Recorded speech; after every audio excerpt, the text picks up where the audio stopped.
Mic check from Pastor Walker. Mic check, mic check. 1, 2, 3, 4, 5, 6, 7, 8, 9, 10, 11, 12, 13. As far as I can make it. Musically motivated and mobilizing. Okay, we got Pastor T. Perkins, 1, 2, 3, 4, 5, 6, 7, 8, 9, 10, 11, 12.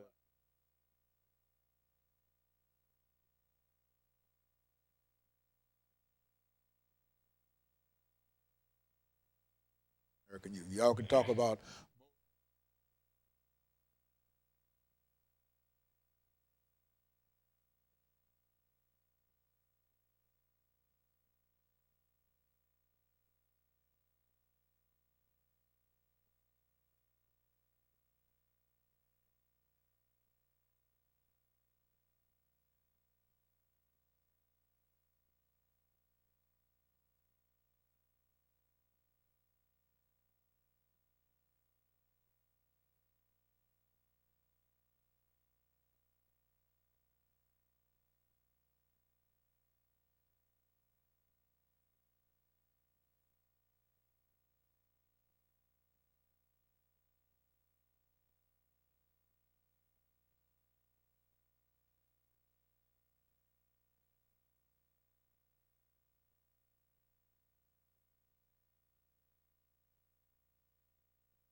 Thank you and welcome to the show this morning. The topic this morning is musically motivating and mobilizing African American youth. And we have with us to talk about ways that African American youth might be motivated and mobilized through music, Pastor KWalker and Minister T. Perkins. And of course, Pastor Walker and Minister Perkins, let me welcome the two of you to the show this morning and tell you how delighted we are to have the two of you with us today. Now, what we'd like to do is to start off, Pastor Walker, and I think, Pastor Walker, you're familiar with what we do, yes, and this might be Minister Perkins' first time with us, yes, sir, and we're glad to have him. But we can simply have you to listen to Pastor Walker in terms of how he does it, and you won't go wrong because he's been with us many times. As a matter of fact, Pastor Walker, I think You started with us, what, 8 or 10, 12 years ago?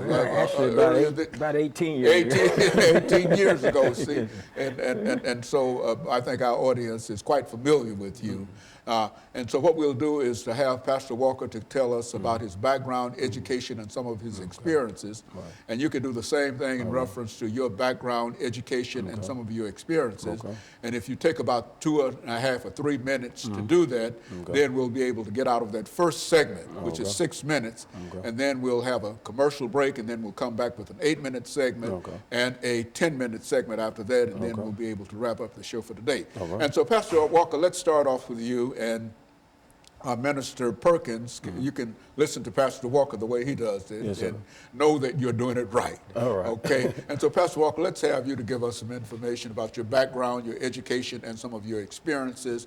And then Minister Perkins will do the same in reference to his.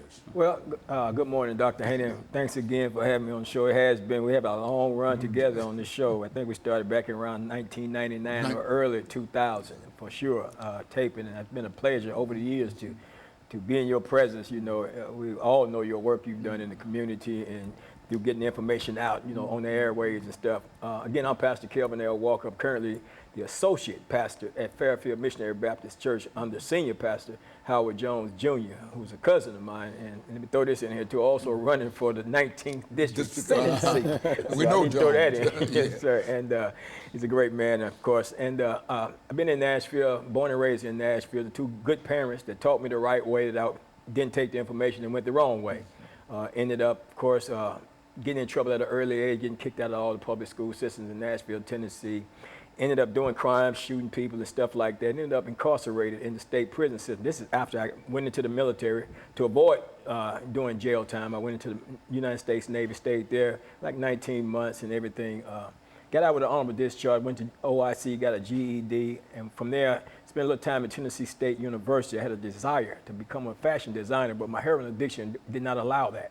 I had been addicted for many, many years, but it was in August the 24th, 1986, that God powerfully and forcefully intervened in my life, delivered me from a 17-plus year, almost 18-year drug addiction, called me directly into ministry, and that's what I've been doing ever since, you know, advocating on behalf of those who are downtrodden, less fortunate, and the like, and especially those who are incarcerated still in the prison system. You know, that's a heartbeat of mine, you know, to bring liberation to them and understanding to the public regarding men incarcerated, women incarcerated, how we do change, because I'm an example of people that have been incarcerated and changed. Very good. And so, Minister, let's have some information about your background, education, and your experiences before we go into our second. Okay, well, it's a privilege to be here, Dr. Haney, again. My name is Minister TPerkins. I'm actually under the studies of Dr. John Finn of Faith, Hope, and Love Fellowship in Antioch, Tennessee. I've come up from a mother and father, good, strong background. Father was a Black Panther, but the strength in the home wasn't strong as the elements around my neighborhood. I find myself my senior year in high school getting shot in my back, paralyzed from the waist down. That was the beginning of this saga, what I'm teaching today. And it's the coming up in certain neighborhoods that have certain type of elements of life. Well, and in the midst of that, I wind up still going back to school at the Healing, graduated high school with a 3.5. In the midst of that, I find myself getting caught up in some turmoil. Mine was not fully strengthened at the time frame, and I find myself getting into a crime and going to prison. I had hate in my heart. I was angry at the world, misunderstanding about why these things had happened to me, and I found myself almost doing life in prison. When I came home, with the grace of God, God has allowed me to be an example, as also piggybacking off Pastor Walker, is that to all the youth, kids, elders, grown folks, about how you can go into a storm and come out. We examples when we climbing the mountain. Very good. And so what we'll do, Minister Perkins and Pastor Walker, is to take our first commercial break. Okay. Then we'll come back and let the two of you talk about some of your experiences for 8 minutes, and then we'll have to have another break for 10 minutes. Okay. And so what we'll do is to take this break, and we'll be back with our audience following this very, very short commercial break.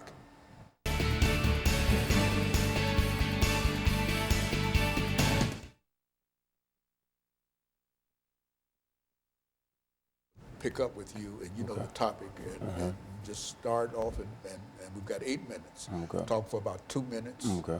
You go for about 2 minutes, and then we'll come back to you, and then we'll end that segment with you, and then we'll have a 10-minute segment to go, Okay. and we'll be out of this first segment. But I like this. Okay, I like good. this because we're going to get two shows right here. Yeah. Okay. Yes, sir. So that's and so what we'll do when we come back, I'll start it off again. The topic is musically motivating and mobilizing African American youth, and then we'll start with you. And Okay. you pick up where you where you Gotcha. left off, really, if Gotcha. you want to, Okay. and talk for about 2 minutes, and Okay. then let Pastor Walker talk for a couple of minutes, Gotcha. and then we'll throw it back to you, All right. and then we'll end it with him for Okay. that segment. Okay? All right. Yeah, I like this. Stand by.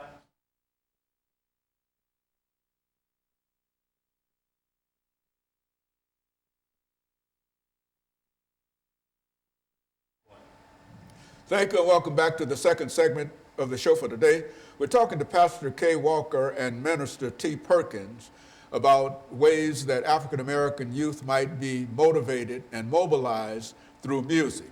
And I think, Minister Perkins, we left off with you, and let's give you an opportunity to continue our discussion in reference to methods that might be used to motivate and to mobilize African American youth, because I think the three of us will agree that our youth, not only African American youth, but youth, period, male and female, need to be mobilized and motivated. And so the two of you are giving us some information in reference to how this might be done. And so let's continue, Minister Perkins. Well, I'm a gospel rapper, and God had called me to that gift because of that one reason.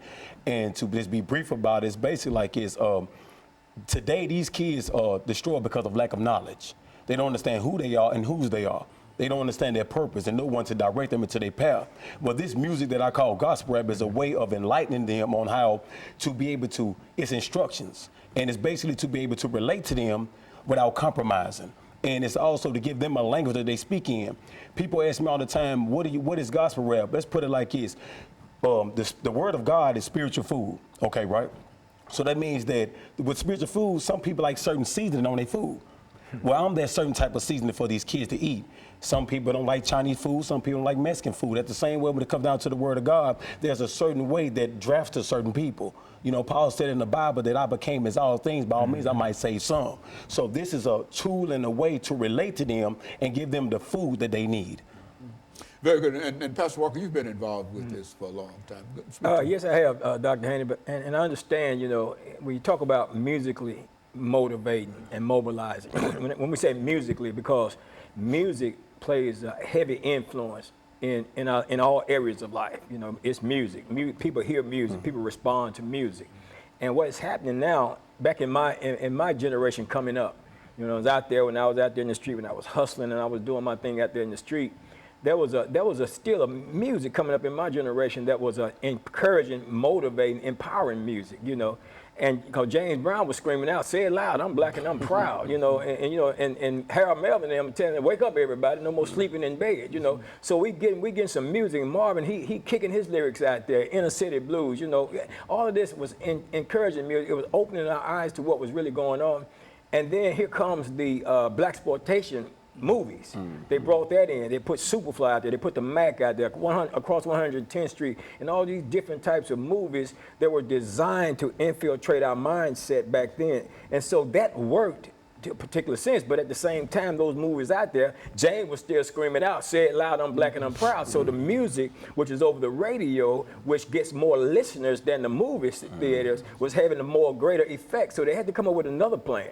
So they came up with the music video. So now they take this secular rap music, the dirtier, the nastier, the more degrading that music is, the more money those artists make. And they put that into the ears, and then they put it in these headphones, and it's constantly in our ears and in our ear gate, and it's constantly, and because of that, it's affecting the mindset of the youth. So that now they're trying to live up to that, what they're hearing, and now they take and put together what they're hearing with what they're seeing in terms of the videos, and it's having a much greater effect. So what we're trying to do is counter that.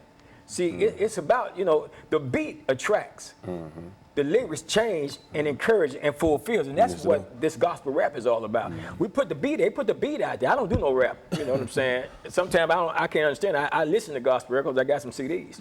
But it's the beat that gets their attention, and then it's the lyrics that motivates changes their mind, And and then we can encourages them to mobilize go them. whatever the words are within the rap music, that encourages Yeah. them to do whatever that is. Because it's a positive message, and we can drill that positive message in them in the same way. It's gospel rap is the antidote to the poison of secular rap. You know what I'm saying? And this is what the gospel rap artists out here who I embrace wholeheartedly are doing, because we understand something. If you want to reach our youth, and we're not just talking about African American youth, but you got to be real with this thing, Dr. Haney. We're the most profiled, we're the most arrested, we're the most incarcerated, you know, we're the most degraded, we're the most targeted in whatever it is. So it's natural for me, being an African American man, to reach out to my people. It's a natural thing. You can call me what you want to, but I know who I am. So it's a natural thing for me to reach out to African American youth, especially when we're being systematically pushed to the side. Minister Perkins. Basically, and to piggyback off that again, it's like there is a new wave of era that's came. There's a new language and a new mind state. And with this music that we are hearing today, it's like even me coming up in this millennial era, I've noticed that the music is poison. It's poisoning our kids. It's telling them a paradigm that don't exist. They don't tell you about the bond money. They don't tell you about during the time. They don't tell you about when you don't get to see your family, your kids, or you never go home again. They don't tell you about the mothers or the kids or the families that are suffering because of the violence that are being spoken in these songs. And God had put something in my spirit to a point that you got to be tired of being sick and tired. We are the most prophetic. We are the most undereducated. The most economically inclined. We Exploited. Exactly, exploited. We are, every time you hear of a black male or a black man, there's something negative. And all I want to do is just take this tool. This tool is a weapon. It's a spiritual weapon that can transform the way you think. The Bible said, be not conformed to this world, but be ye transformed by the renewing of your mind. These kids are being taught this because there's a systematic way, let's be honest. There's a systematic way that's telling them that, oh, you're a gangbanger, you're a drug dealer, you're a killer, you're a thought. You know what, you're the next man's baby mama. You're not a wife, you're not a husband, you're not a law-abiding citizen, you're not a man. And what we have to do is to take the same thing that the enemy is using, because the Bible said the weapons that we fight with are not flesh and blood. We are fighting against a spiritual wickedness that's poisoning our kids because they are chosen.